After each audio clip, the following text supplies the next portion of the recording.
I just got it. Okay. Great. Thank you so much, Wendy. I really appreciate your help. And thank you to everyone who's joining this webinar over your lunch last week, last Tuesday, and should be available on our YouTube channel soon, usually about 10 days after the webinar has been presented. And the subsequent trainings will also be available on our YouTube station as well. So if you need that information, just please feel free to let me know.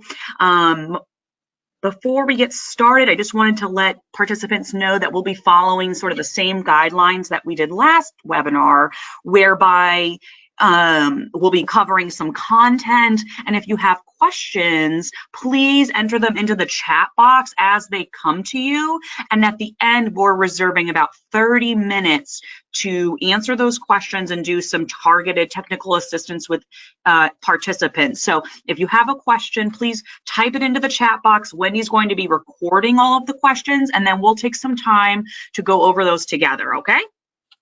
So let's get started. If I can. Okay, so if you're with us, you before or have participated in other webinars hosted by TAASA. We're the unifying voice to eliminate sexual violence in Texas. And as the statewide coalition of rape crisis centers, advocates, and survivors, we are committed to fostering a culture that represents the fundamental rights and dignity of all Texans, including those who are behind bars. And this webinar today is brought to you by the Incarcerated Survivor Advocacy Program at TAASA. And so ISAP, for short, offers support, advocacy, and resources to incarcerated survivors. We also provide training and technical assistance to rape crisis centers, correctional staff, advocates, and the public. So we do webinars throughout the years, much like this one. We're rooted in the belief that no one deserves to be raped, regardless of what choices they've made in their life, and what decisions or choices they've made to get into a jail or a prison setting. Right? We don't focus on that. We really focus on supporting individuals, regardless of how they became victims. Right? In that. Where they were sexually assaulted doesn't matter. And that we believe that all survivors of sexual assault deserve the same level of respect, compassion, and services as survivors in the community, even when they're behind bars. So just briefly, many of you may have already participated in part one of the webinar series. It's broken into 3 parts. Part 1, we looked over the dynamics of sexual abuse and confinement. We looked at the different settings and of correctional facilities and looked at an overview of correctional populations in Texas. This part 2, we're going to be looking specifically at Prea Standards, and then so the description here is actually not accurate, and I'm sorry about that. But today we'll be doing the deeper dive into the Prea Standards and looking at specific standards as it relates to providing crisis services to incarcerated populations. And then also looking a little bit more deeply at starting a program, a Prea program, specific program in either your local program or with your advocates. So we'll be able, today we're going to, in part 2 of the webinar series, we'll be learning hopefully a few things, and hopefully you all are going to ace that post test after the webinar ends. But by the end of this webinar, what we're hoping is that you'll understand the Prea Standards and how they relate to your work, learn how to adapt victim service delivery to a correctional setting, learn how to start or expand a Prea project at your program if you're just starting out, or maybe you've provided services on a very limited basis to a local facility. We'll talk about how to expand those services or start those services if you haven't started yet. And then understand what resources and tools TAASA has to help. So TAASA, of course, is here to help you all provide services to all survivors, including incarcerated survivors. And that's why we have our own program here at TAASA to help support advocates working on that. So let's just get started and jump into this content at a really great place, I think. I love talking about the Prea Standards. Many of you are already familiar with what the Prison Rape Elimination Act does, but we're going to go over it together. And again, if you have questions, please type them into the chat box and we'll address them at the end of the presentation together. So just for a quick background on Prea, and you know, I could do a whole webinar series on Prea, right? Like on just the standards and looking at the origins and the development of the standards and, you know, how the legislation was adopted and this kind of thing. But I really want you guys to take away I really want to focus on standards as they relate to your work. And so we're going to kind of skim through the background and then focus more deliberately on the standards that relate to service provisions. But just as a background on Prea, it requires correctional facilities to adopt a zero tolerance standard for the incidence of prisoner sexual assault. And the zero tolerance is in quotes, of course, because that's the language that was developed from the standards that, you know, that requires correctional facilities to adopt policies and procedures that would commit to having a zero tolerance for any incidents of prisoner sexual assault or abuse or harassment. And Prea was enacted in 2003 to eliminate sexual abuse that was prevalent in correctional facilities. And Prea is a piece of survivor-led legislation. Individuals that had been working with incarcerated survivors for many, many years and incarcerated survivors themselves really wanted to come together to pursue legislation that would protect individuals who are in correctional settings from the unfortunate prevalent incident of sexual abuse and confinement. And so over many, many years, there was efforts to enact Prea, and they were finally enacted in 2003 and signed into law by then President George Bush. And Prea has three very clear goals. So the standards all combine to provide guidance on how to prevent, detect, and then respond to prison rape. And one of the core components of the Prea Standards is to ensure that incarcerated survivors receive the same level of care that they would receive in the community, right? That there needs to be parity between what level of care individuals who are survivors in the community receive and what sort of services and assistance and support that incarcerated survivors receive while they're incarcerated. Are we there? Is it equal? Probably not in most cases, but that's the intent, the purpose of the legislation and the standards is to really develop language that would promote policies and procedures and practices, of course, for correctional facilities that would allow incarcerated survivors to access the same level of care after a sexual assault as community members would have the ability to access. So that's a really important purpose, and I just want you guys, as you do this work, to keep that in mind. And of course, as you learn about the standards here today, to keep that in mind as well. And this is something that can be difficult to measure. You know, are individuals getting the same level of care as individuals in the community? That's something that's difficult to measure. But if you do have questions about that, please type it into the chat box and we can kind of discuss that later. All right, so what does the Prea Standards say about corrections and corrections agencies? Well, Prea says that corrections agencies must work with local rape crisis centers and other victim service agencies to ensure that incarcerated survivors have access to services. Right, it's built into the Prea Standard. There's language that describes what partnerships might look like and how corrections agencies work with local service providers in their area. The correctional facilities must also provide survivors with access to a medical forensic exam performed by a qualified medical practitioner where necessary, right? And then rape crisis centers decide what services to offer incarcerated survivors, if any, but they're not required under the Prea standards to provide any services.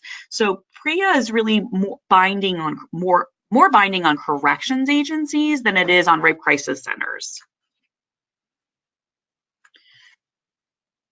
Prea and rape crisis centers. So survivors must be offered, as we talked about just a few seconds ago, that they must be offered a certified rape crisis advocate to accompany them during a forensic exam.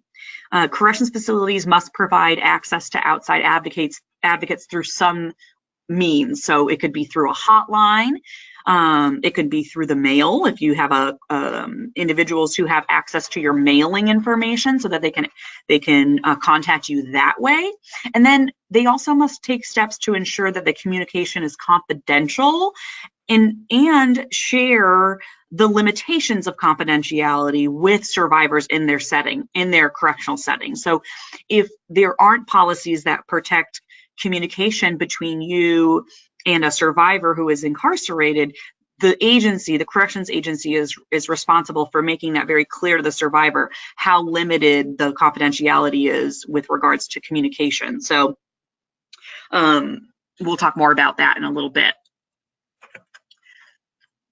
So we're not going to talk about every Prea standard, otherwise we would be here for a few hours, but I did want to really highlight the relevant Prea standards that were most applicable to the work that you all are doing in the field. And so just know that the Prea standards do cover a lot of ground.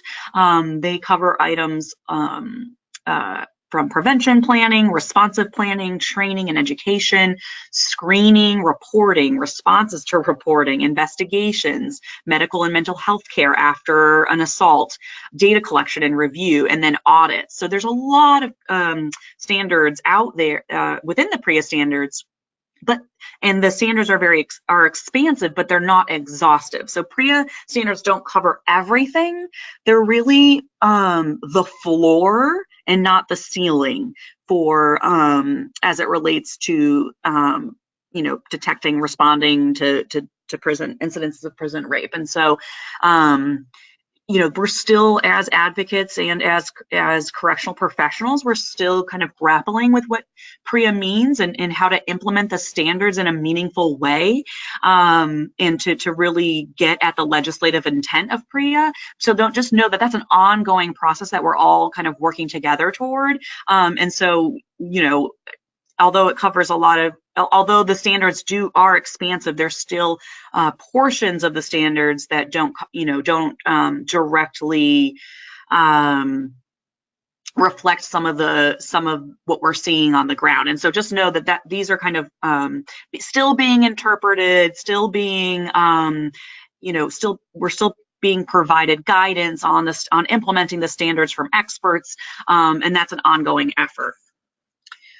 But again, Prea's essential goal is to ensure that incarcerated survivors receive the services comparable to what they would receive in the community. And again, there isn't total parity, but we're working towards that. And that's something that, I'll talk about a little bit later on how to sort of resolve any issues with parity. And I just wanted to note that the standards that I'm talking about today and that I'll be referencing relate to the standards for prisons and jails specifically. These are for adult populations who are incarcerated in a prison or a jail. There are other standards that apply to lockups, juvenile facilities, and community corrections facilities. And if you are working with survivors in those settings, you will want to be familiar with the standards as it relates to those facilities specifically.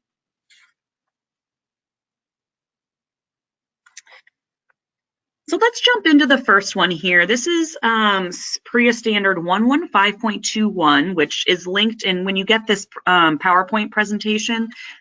This link here will bring you to the full language of the specific standard, so you're able to read through the language. But I've sort of summarized it here for you. So what 115.21 talks about is It requires agencies to follow an evidence protocol. And when we say agencies, we mean correctional agencies, that maximizes the potential for obtaining usable physical evidence. That's a really important piece, right? That we want to make sure that any evidence protocol or any protocol at all with regard to incidences of sexual assault or abuse, that we're really incorporating policies and procedures that maximize the potential for getting usable physical evidence. Is it always possible to get usable physical evidence? No, but when we adopt policies that allow us to maximize that potential, then we are in line with the Prea Standard 11521. It also says that all victims of sexual assault should get forensic exams. Does that always happen? I don't know that it does, but what Prea is saying is that, that all victims of sexual assault, and then sort of in the language it says where necessary, will get a forensic exam. And, that's where some issues could arise in that some individuals, whether it's a law enforcement agency or other agency, may not feel that a forensic exam is necessary, and that may be true, but the Prea Standards do talk about, what if there is if a forensic exam is necessary, what the evidence protocol and forensic medical examination looks like. So if they do get access to a forensic exam after a sexual assault, victims also have access to an advocate, must have access to an advocate from a local rape crisis center. And this is, where you all come in, right? That you are in the community, and when someone shows up at the hospital for a forensic exam, that you provide, advocacy and support services at that time. The Prea language, or the Prea Standard language, does also say that victims get an advocate when requested, and which can also lead to some barriers if victims don't know that they have the right to an advocate after a sexual assault from a local rape crisis center. They may not know to request one. So it's very important that not only are advocates educated on what Prea Standards allow, but that incarcerated survivors and in general incarcerated people know what rights they have under Prea as well. So ideally, they're going to the hospital for a forensic exam, they'll get an advocate from a local rape crisis center. And then victim advocates can accompany and support victims during the forensic exam, during investigatory interviews, and they're there to provide support, intervention, and referrals for that survivor. It's just very much like what you would do with a survivor in the community. So let's jump over to 115.33. This standard covers inmate education, and this requires the correctional agency to provide information explaining the agency's zero tolerance policy regarding sexual abuse and sexual harassment, and also educates inmate populations on how to report incidents of sexual assault. So reporting, we'll talk a little bit more about reporting, I think, in just a moment, but this information about how to report and where to report and what reporting looks like, that should all be available and accessible to incarcerated survivors. And when we talk about accessibility, we also want to be mindful about individuals who are in correctional settings that may not be proficient in English language, so that individuals who are proficient in other language have access to this information in the language they can access. And then also individuals who are who have vision impairments or hearing impairments or other kinds of impairments that need this information provided to them in a different way. That all the information should be accessible to all survivors. And then the correctional agency will ensure that key information, including how to report and how to get access to support services, is always available to inmates, whether it's through posters in the common areas, if it's in the inmate handbook or the orientation handbook, or other places where it's accessible to inmates at the facility.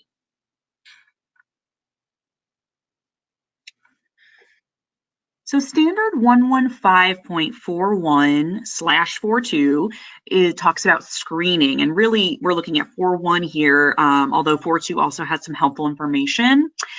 This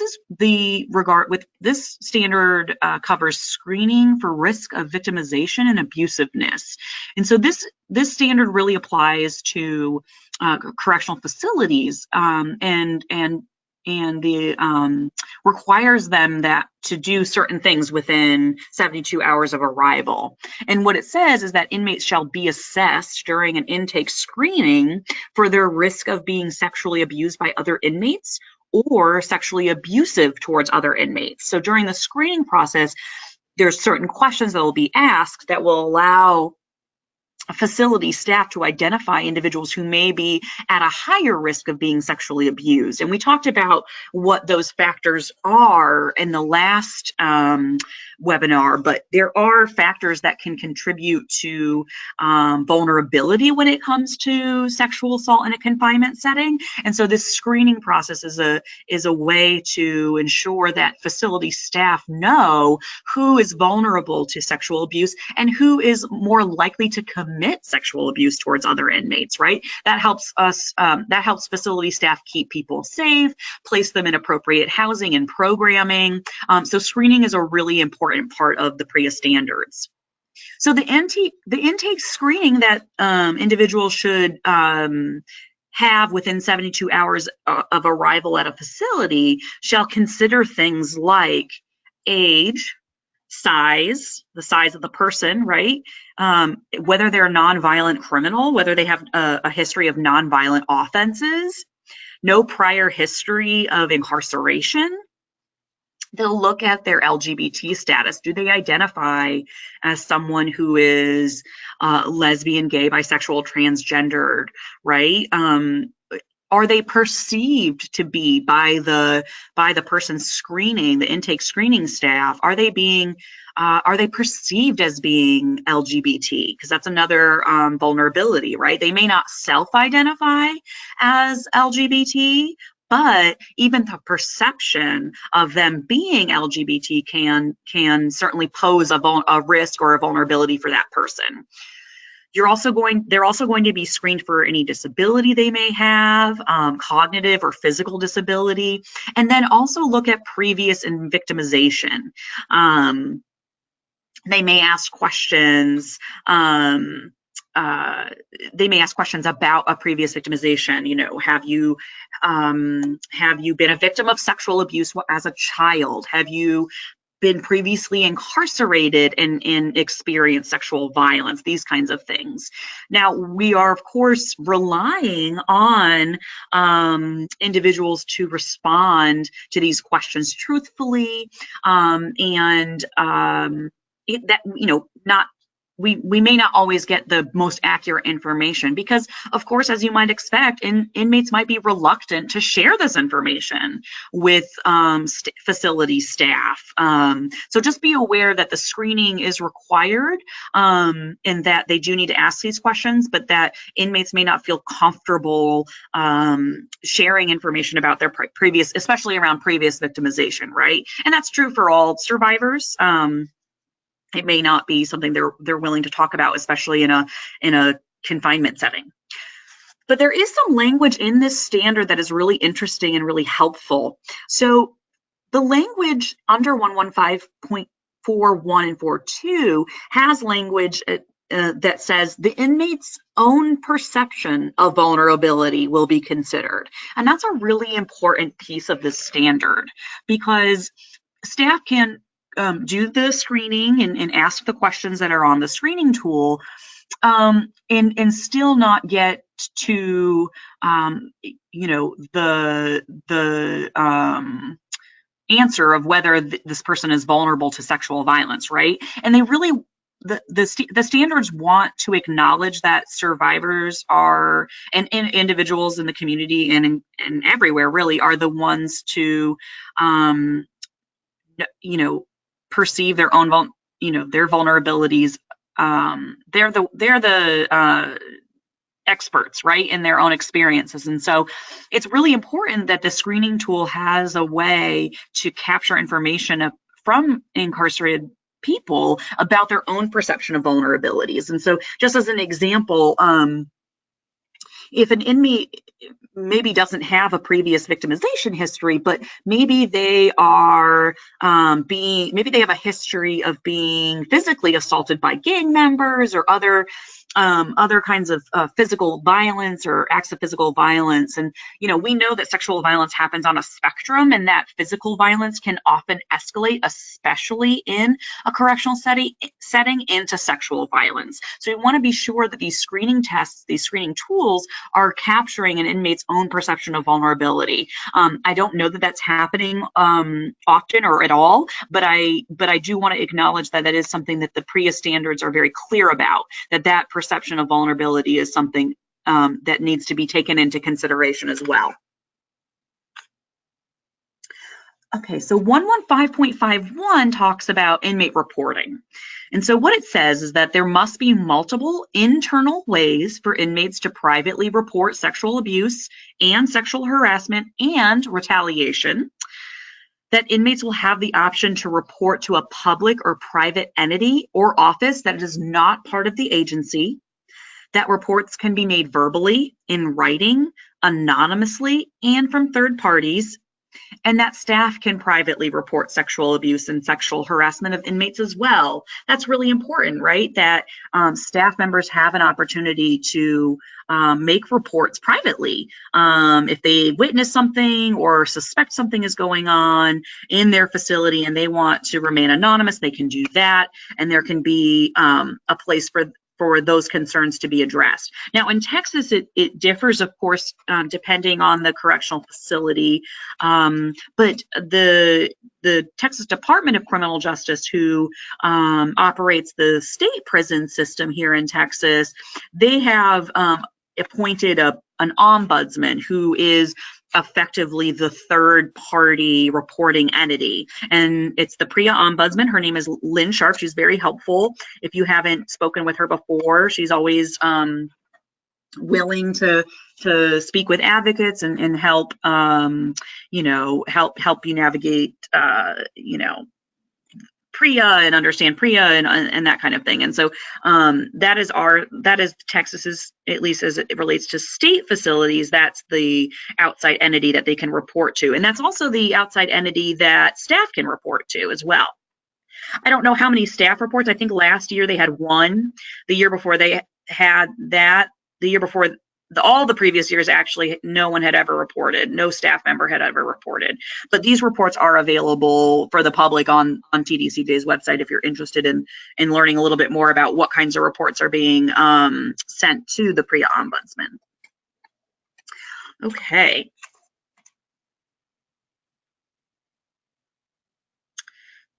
Here's probably the most important one, I think, especially as it relates to support services and advocates. So this 115.53 talks about access to support services. And what it says is that victims must have access to outside victim advocates, and the facility, the correctional facility, must provide contact information for that victim advocate, whether it's mailing addresses, telephone numbers, etc. And the facility must inform victims how communication with those advocates will be monitored. So for instance, if they provide a telephone number, let's say they provide a telephone number, a hotline number to your local hotline, they need to explain to the survivor how that communication will be monitored, if it will be monitored. So will it be recorded? Will it be monitored by a staff member? Will it be, if it is recorded, will it be saved in their will it be saved and for how long, that kind of thing. And so all that information needs to be shared with the victim before they reach out to the victim advocate. Now, it's helpful to have, and the last bullet here says that the agency or facility must maintain or attempt to enter into a memorandum of understanding or agreement with a community advocacy group. And that's where you and the correctional facility or agency can really hammer out details around access to your services and how confidential it is. That MOU is really important. You can still provide services if you don't have an agreement. There isn't anything stopping you, but it is, I think, an important piece to have outlined what services you'll be providing to the facility, the correctional facility, and what you can expect from them as well. And so each correctional facility across the state, of which we have hundreds, must attempt to enter into an MOU with a local program.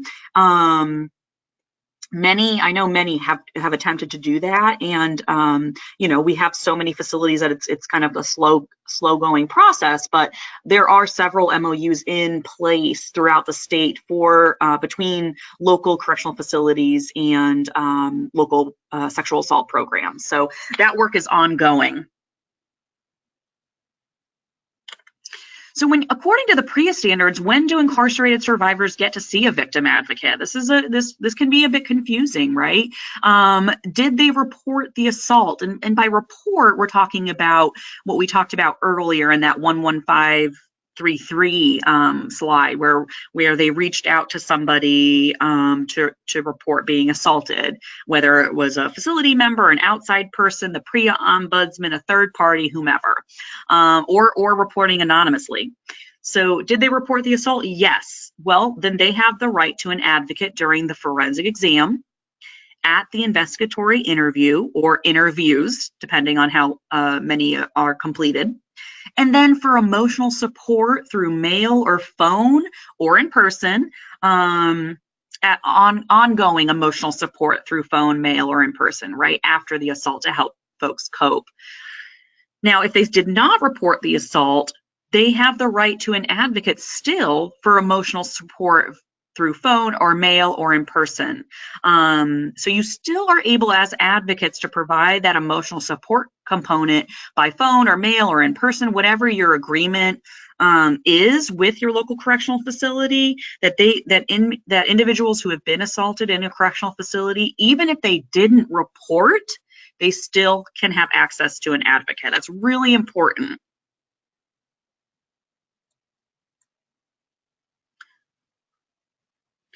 All right, so we've stopped with I kind of went through the Prea Standards, highlighted the key ones as it relates to service delivery, and now I'd like to talk a little bit about how to adapt victim services to a correctional setting. And again, if you have any questions about Prea or the content that we're talking about today in the webinar, or even any questions that you have left over from last week, whatever, please chat them into the box and we'll get to them. We do have some time at the end of this presentation to answer those questions. So I want to be sure that if you do have questions or comments or anything like that, please chat them in so that we can all learn together from those questions.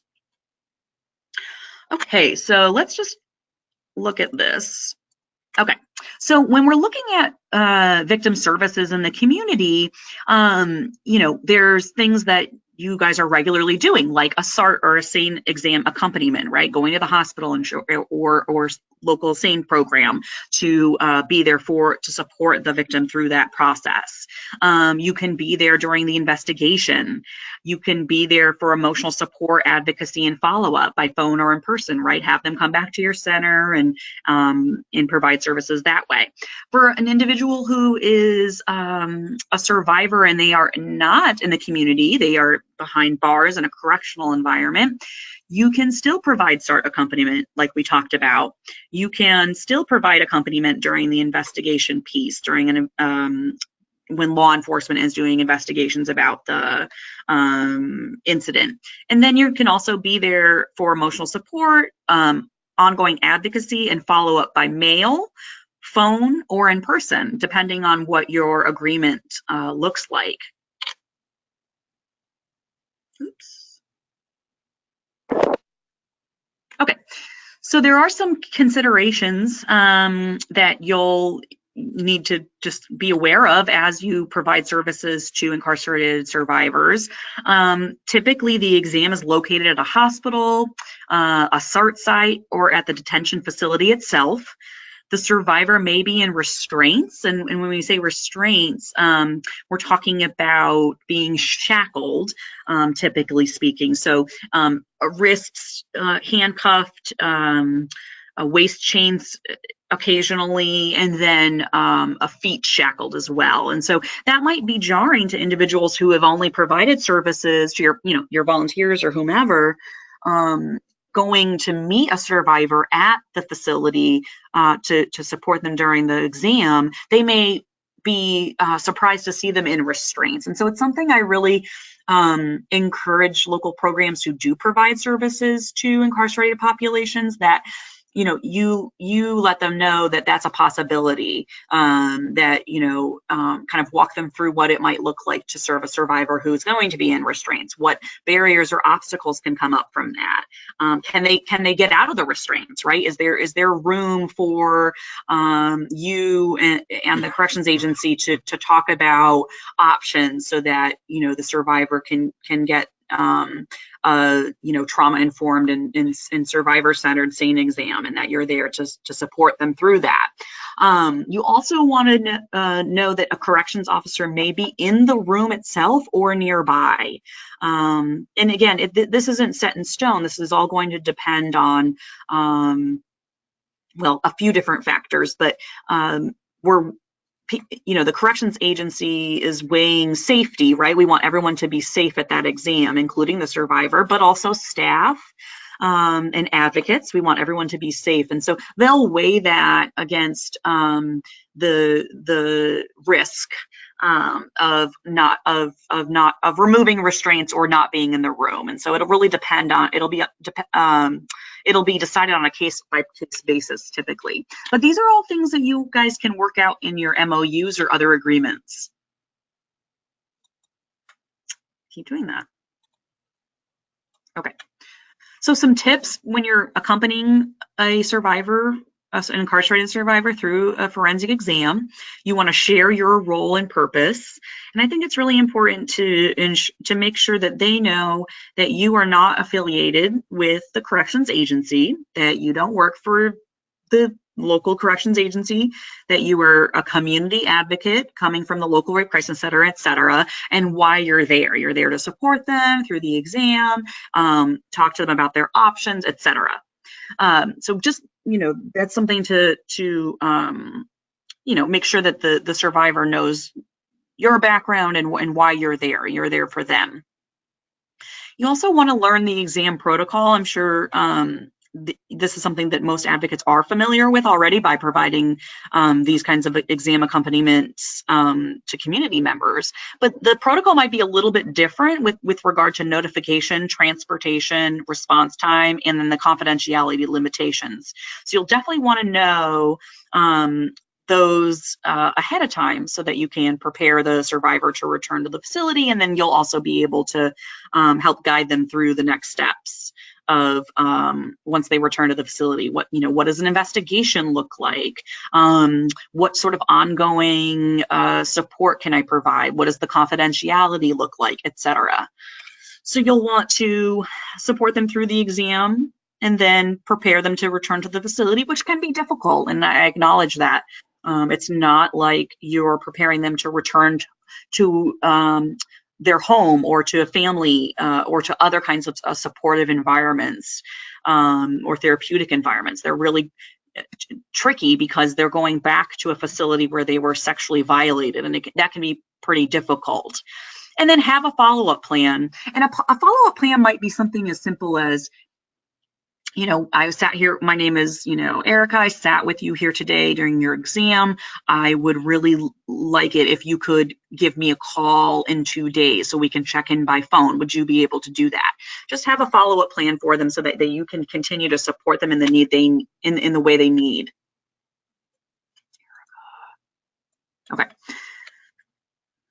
So during the investigative interview considerations, so during an investigation, the survivor will be interviewed by a law enforcement body to collect information related to the incident of sexual assault or abuse.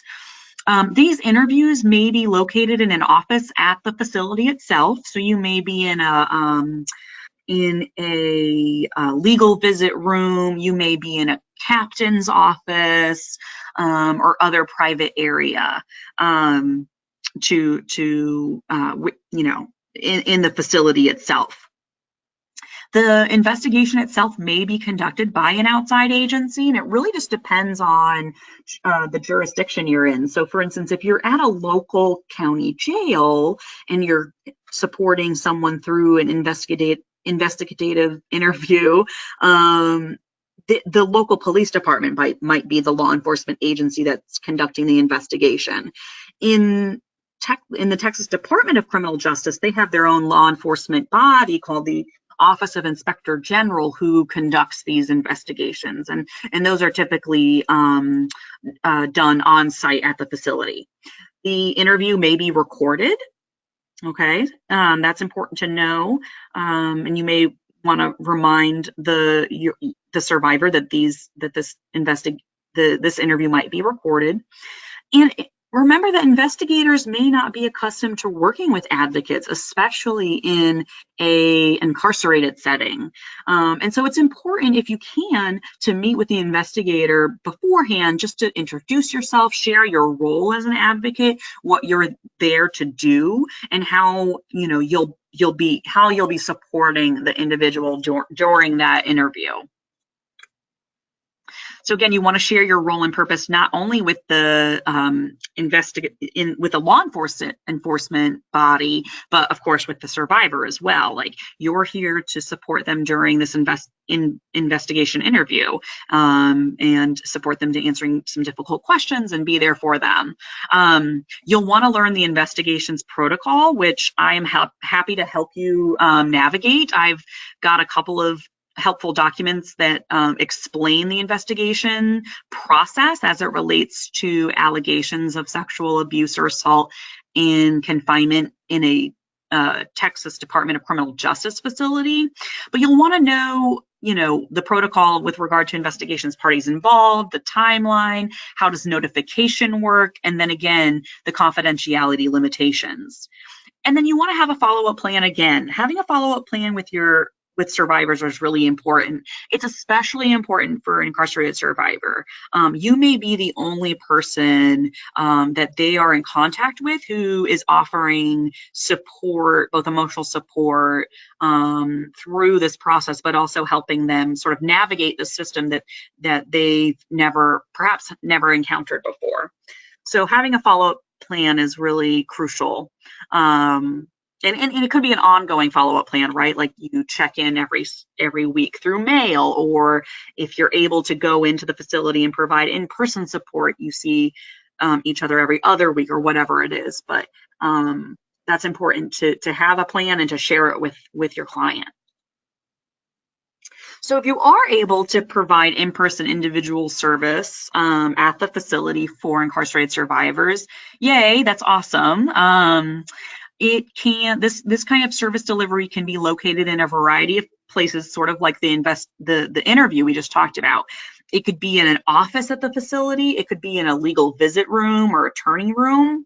It could be in an examination room, the chapel, the general visiting area, a day room, outside a person's cell, or through a therapeutic module. But just know that this is something that you can work out with your corrections agency ahead of time, so that you'll know as an advocate where the support will be given, so you'll have an idea about, is it in an office? Are we going to be alone? Will there be somebody in the room with me? If there isn't somebody in the room with me, how do I contact somebody if there is an emergency? How do I alert someone to an emergency? How confidential are our conversations? These are the kinds of things you want to know as an advocate, But you also want to share this information with your client, right? That so that they know how much of your communication is being either monitored or recorded, et cetera. And so much of this can be described by your agreement or your MOU ahead of time, so that hopefully everybody's on the same page about how in-person individual service is delivered. But again, these are things you're going to want to know ahead of time.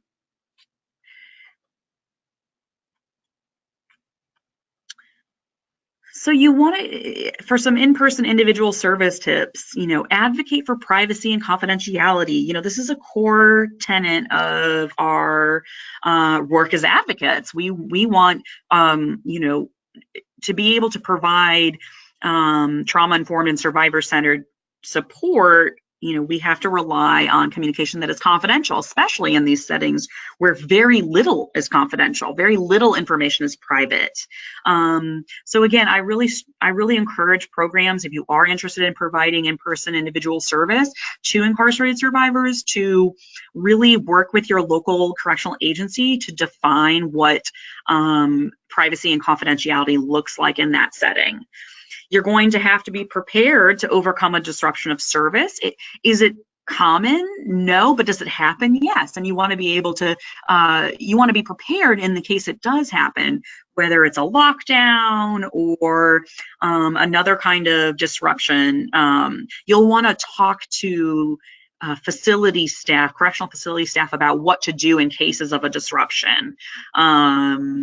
So just be aware that that's something that may happen. You want to adapt any interventions that you use with people in the community to fit a corrections environment. It's about being creative and seeing what works. And then develop a safety plan with your client. So in-person group service, I'm not aware of any groups that currently, at least as it relates to supporting survivors of sexual abuse or assault inside of a prison setting, but that's a possibility. And if you are considering doing groups, which I think are fantastic, you'll want to be aware of some considerations. You'll want to know whether it's located in a classroom, a day room, the chapel. Where is the group going to be held? Will it be held in the same place each time that it is held? Will an officer be present or monitoring the group, right? And then whether attendance, well, not whether attendance, but attendance may be public knowledge. That's a tricky one.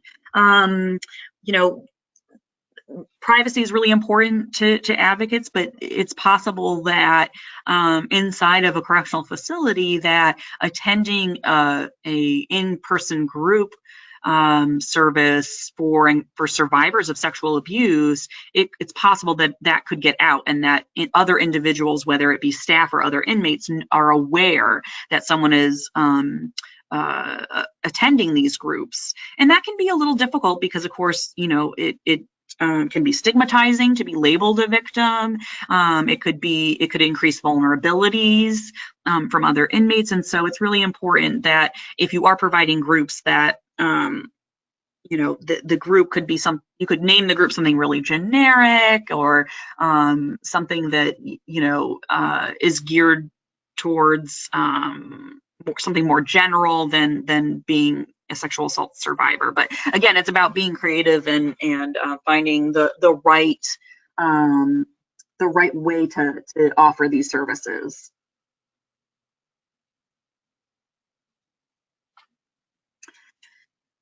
So you want to prioritize, obviously, as an advocate, you want to prioritize safety, not only for yourself, but for your clients. And so talking to them about what's going to work best for them in terms of individual support or group support, or is it best to provide support through mail or a phone call? You want to prioritize your client's safety and your personal safety as well. And then, of course, confidentiality throughout the the service delivery. Utilize a thorough screening process for groups. That's really important too. You want to make sure that the people that are in the group are there because they have a need to be in the group and they want to be a part of group, and they're not going to detract from other people's healing or coping. And then again, as we talked about with in-person service provision, that you want to be prepared to overcome a disruption of service. So correspondence considerations. Now, correspondence programs are some of the best ways to provide services, and I know it doesn't probably seem that way, but it's actually really true. One reason is the prisoner can write at any time to you and at any security level. So whereas some inmates may be in administrative segregation or another high-level housing or custody level where they aren't able to access face-to-face visits, they may be able to reach out to you through mail. Now, typically the letters that they send will be read and screened if they're not classified as confidential. At TAASA, we are considered confidential because we use legal mail status. We have individuals write to our general counsel with their information on the envelope, and those are considered legal and aren't read and screened. They are screened for contraband, and they're usually just opened in front of the person, but they're not read by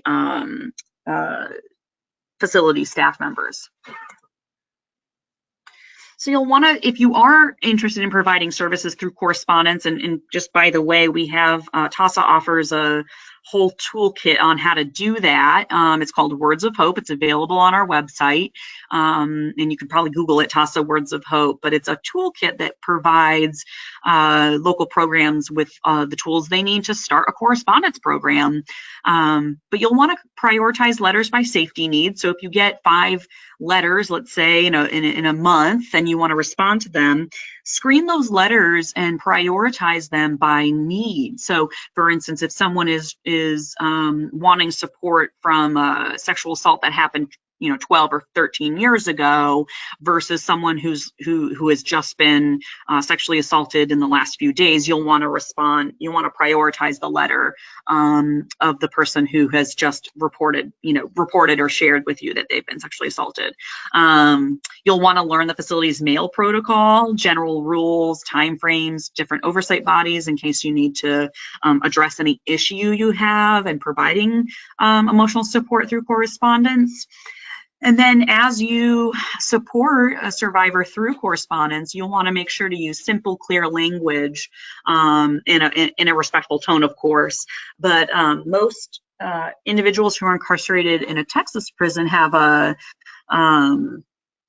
grade attainment of about 7th grade. That's about the average. So you'll want to make sure that the language that you use in your letters is accessible and helpful to your client base. So hotlines, well, you guys have hotlines, right? Well, maybe you could get the local facility to allow survivors in that facility to call you on your hotline. And those calls could be made from a counselor's office. They could be in a semi-private area. It could be a phone in the center of the day room or dorm, or a contraband cell phone. I've not heard that happening, but I suppose it's possible. And the calls to the hotline may be recorded, they may be monitored, and they may be subject to strict time limitations. So again, this is something that you'll want to know ahead of time. Like if you provide hotline support, will incarcerated survivors be able to access it? And that's something that you guys can discuss with your local correctional facility ahead of time. So again, you want to learn the correctional phone protocol. Where are the phones located? Are they in a private area where folks can call you without people overhearing their conversation? What hours can individuals contact you? Is there a set time limit for when incarcerated survivors have access to the phones? And then also the confidentiality. Is the phone call being recorded? Do they screen phone calls? etc. You'll just want to know a little bit more about that. And then when you're speaking with a client by phone, you'll want to be very clear about the confidentiality limitations, and you'll want to say, you know, I'm here to support you, but I want you to know that this conversation is being recorded by the facility, and make them aware of that as well. The last part, develop skills for handling reports of sexual abuse and off-topic or prank calls. And many times this is something that you would, you may already have a policy in place with regard to off-topic or prank calls within the community, right? So if individuals are calling from the community and making an off-topic call or a prank call, then you usually would just follow the same protocol you've established for that. And again, that's something that's probably likely to you already have in place. And although there is seems to be a fear of individuals, a fear of having incarcerated survivors have access to hotline, the fear being, of course, that these are individuals who are in a limited setting and don't have access to a lot of resources or other kinds of support, that they may call and make prank calls, or it might be off topic or unrelevant. And that's just not true in the when we're talking about hotlines across the country that allow incarcerated survivors to contact them. We're just not seeing that that there's any increase in the number of prank calls or off-topic calls. So if that's a concern you have, please, I'd be happy to talk to you about it. But again, that the data has supported the idea that they're very similar. Taking hotline calls from incarcerated survivors is very much like taking calls from community members. Systems advocacy considerations. You'll want to know that survivors may seek help from you for more than just emotional support in the aftermath of a sexual assault. They may seek help with things like housing, including transfers, right? I want to get transferred to a different facility. I want to get transferred to a different cell. I need to be in protective custody. My cellmate is the one who's, sexually assaulting me. I need to get away from them. I need your help, etc. They may ask your assistance in getting access to mental health counseling or mental health or medical care at the facility. They may ask your assistance in filing a grievance on behalf of or with regard to the sexual assault, or contesting a disciplinary case they got as a result of reporting the sexual assault, right? These are things that you'll want to be aware of, that this might come up as you support incarcerated survivors. And so the best thing you can do really is to familiarize yourself with the grievance system and really with the correctional facility that the incarcerated survivor is at. And you can look, if you're interested in policies and procedures as it relates to Prea and TDCJ, I have those policies. I can send them to you. But yeah, you'll want to familiarize yourself with the way investigations are carried out, and then also how the grievance system works, so that you can support your client through that process as well.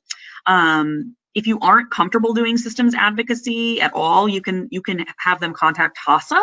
This is a lot of what I do on a day-to-day basis, trying to help individuals who have been sexually violated or sexually abused or sexually assaulted,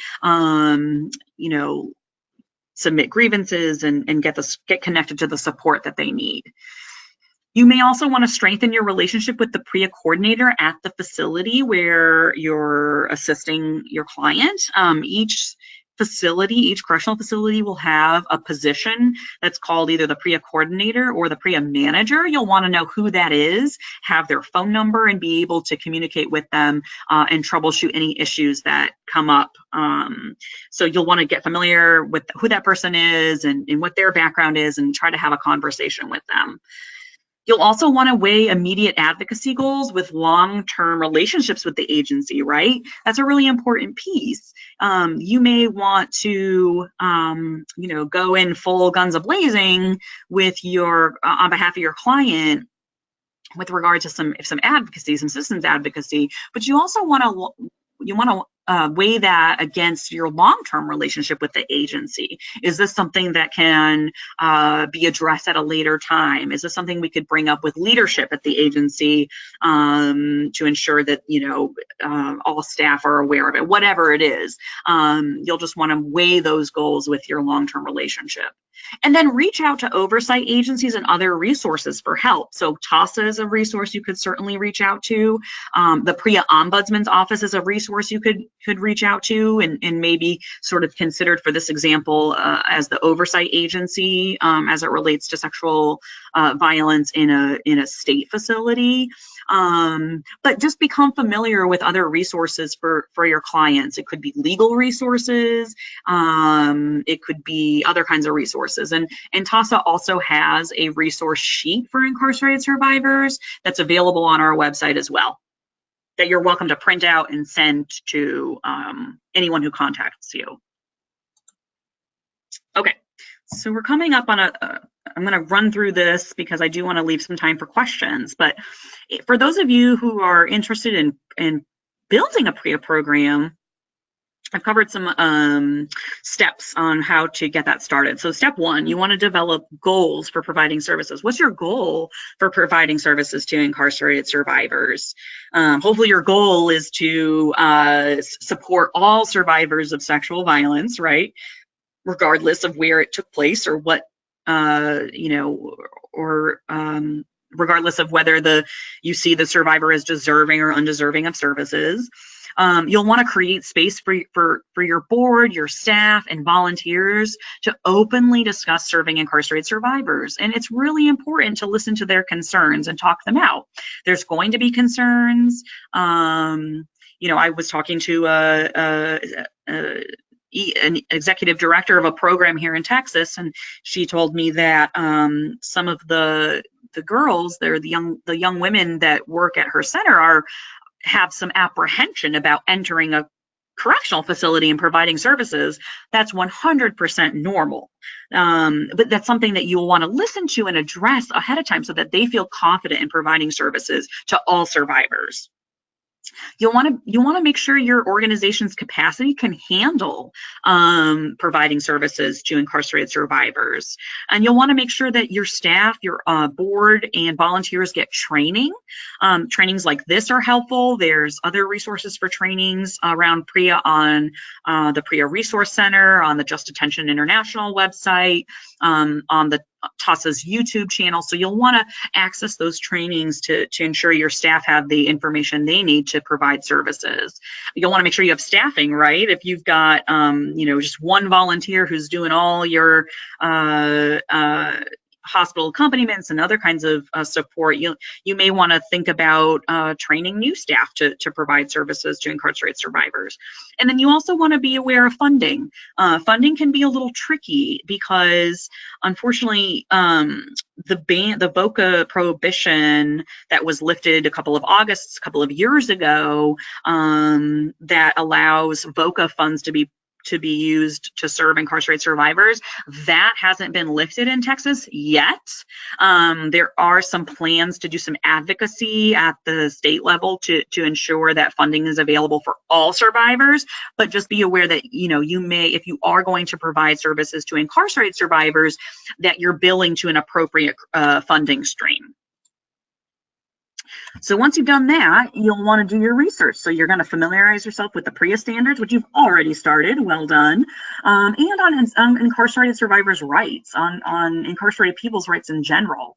You'll want to recognize corrections agencies need your organization in order to be compliant with the Prea Standards, right? They need you to be able to be Prea compliant. And so you're providing such a service to the correctional agency that not only helps survivors cope in the aftermath of sexual violence, but also helps the facility meet their federally required compliance with the Prea Standards. So you want to do more research on the corrections facility in your service area. If you are a local rape crisis center here in Texas and you want to know what facilities are in your service area, email me. I can send you the whole list. I've already done the work for you. And I've also identified the Prea manager at each facility. So I can send you a spreadsheet that's specific to your service area about which facilities are in your service area. You can email me. It's EGAMMILL@TAASA.org. You can also email info@TAASA.org and it will get to me somehow, but I'm happy to share that.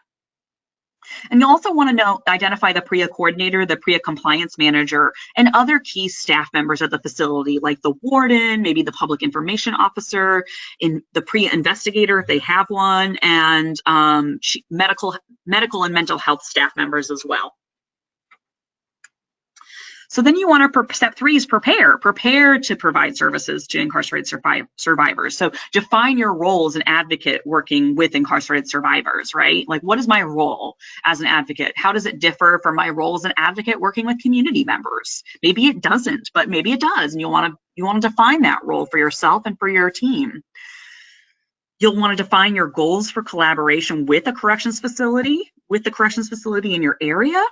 And then anticipate and develop responses to common concerns that you anticipate from corrections staff. So that's where you really want to use that memorandum of understanding to sort of outline how to respond to common concerns that might come up. And that's going to, that takes time, and that's okay.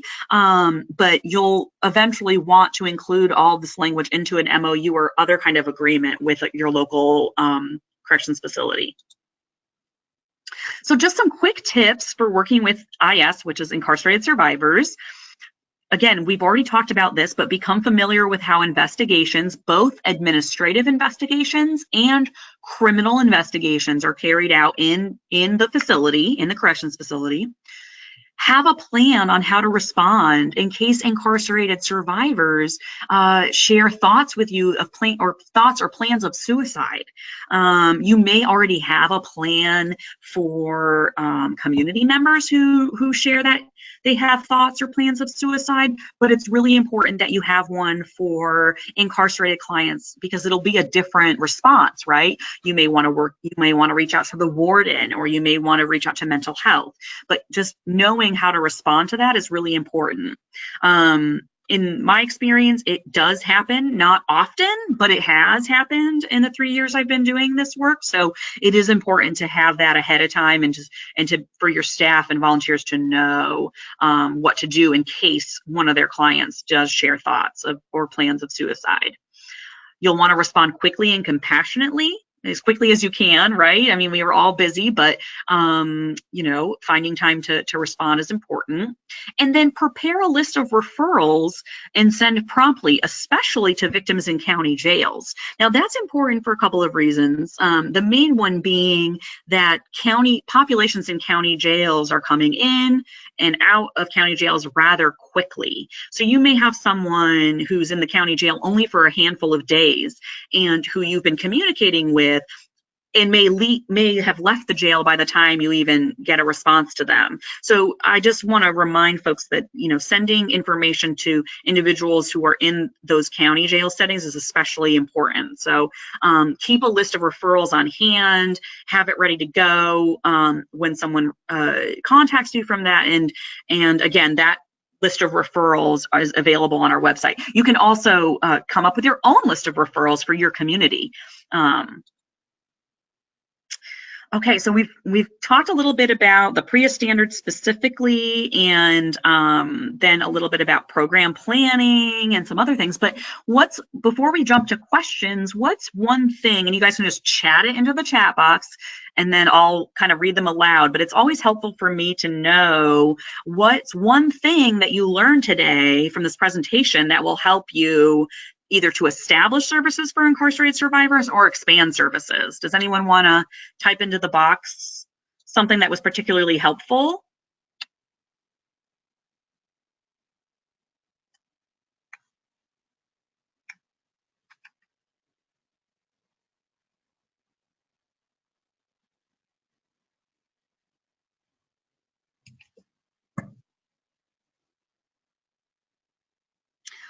So Beth's, hi Beth. So we have someone from SAFE here who thought it was helpful to know how to provide direct services in the room. She's a sexual assault advocate with SAFE, so that's wonderful.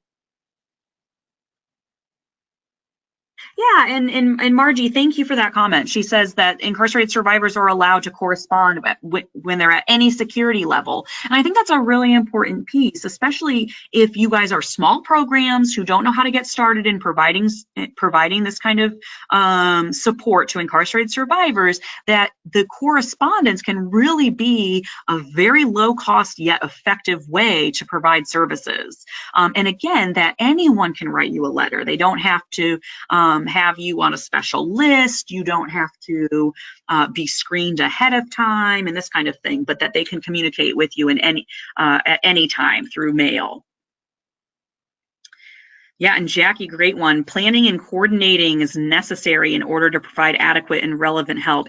Absolutely, you have to plan ahead and think ahead. Now, you guys are you have all the tools you need to provide these services to incarcerated survivors. It's just about tweaking the delivery model so that you are providing the best services possible for this population, and in this setting, right?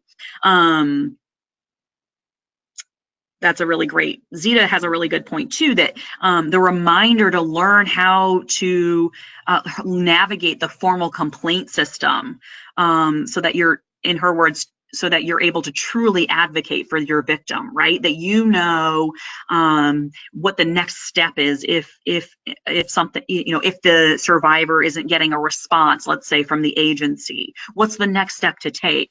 How do I continue to advocate for my client as they, if from that setting, right? From a correctional setting, what can you do to be to help them through that process? Another person said that it was helpful to Maribel. Hi. Helpful to know about that 72-hour window for screening. Also, a colleague said she learned about the limits of confidentiality and how that needs to be communicated to the survivor. Absolutely, that's a really important piece. And it's important for confidentiality is important in any context, but I really think it's especially important in a correctional setting, because being honest and upfront about your limitations with confidentiality is going to help you build trust with your survivor. And typically these are individuals who don't have a lot of trust for governmental agencies or other kinds of maybe even social services or other kinds of services. They may not have had a very good experience in the past with services, and so it's important for you to sort of be very clear with them, to set expectations at the beginning, and to be very clear about your limits of confidentiality, and also that you see them as a survivor who's worthy of respect and dignity. That's an important component too, because most individuals who are incarcerated do not experience a therapeutic community where they are seen as victims or as people deserving of help. Okay, so we do have a couple of questions, I believe. So we are going to go through those. And before we do that, I just wanted to, plug TAASA once again, that we are here. We have an entire program, the ISAP program, that's here to support your efforts in providing services to incarcerated survivors. And so we've got free materials available. We have free training and technical assistance. We can come out to your facility and meet with your staff and volunteers to provide that training and technical assistance. We have additional resources, sample documentation, webinars, etc., that's available on our website. And we can also be a liaison between your center and a correctional facility. And I know that relationship can be, or thinking about that relationship can sometimes be overwhelming, right? Like, okay, I have another another facility or another agency to interface with and to build community with, and but TAASA can help you with that. In fact, TAASA is in the process of building a formal partnership with the Texas Department of Criminal Justice so that we can work together to end sexual violence in state prisons. And so if we can be helpful to you in any way, whether it be by being a liaison or helping you draft an MOU or other types of agreements between you and a correctional facility, please let me know. And then, of course, at the end, I said, what other things would be helpful for you? If you think of things that, as you're doing this work or thinking about doing this work, if there's other things that would be helpful to you, please let me know. I'm here to support you all, and the more information I have about what would be helpful, the better. So if you think of something, you can type it into the chat box and I'll write it down, or you can send an email to me or to Tassa about other resources that might be helpful to you. And I am going to just type into the box here the website where you can go to get this information. So you could link there and download those materials that we've been talking about today. All right, so I'll do that now. That link is now in the chat box, and I will get to these questions with the last few minutes we have remaining here. And again, if you have questions as we go, please go ahead and type them in the chat box. I've got Wendy here, and she is an eagle eye on getting those questions down. Oh, no. Okay, so first question was, do we have any data on whether prisons or jails are actually abiding by 115.41 and doing the screenings within the 72 hours? That's a great question. Data sets specifically on Prea implementation are pretty hard to come by.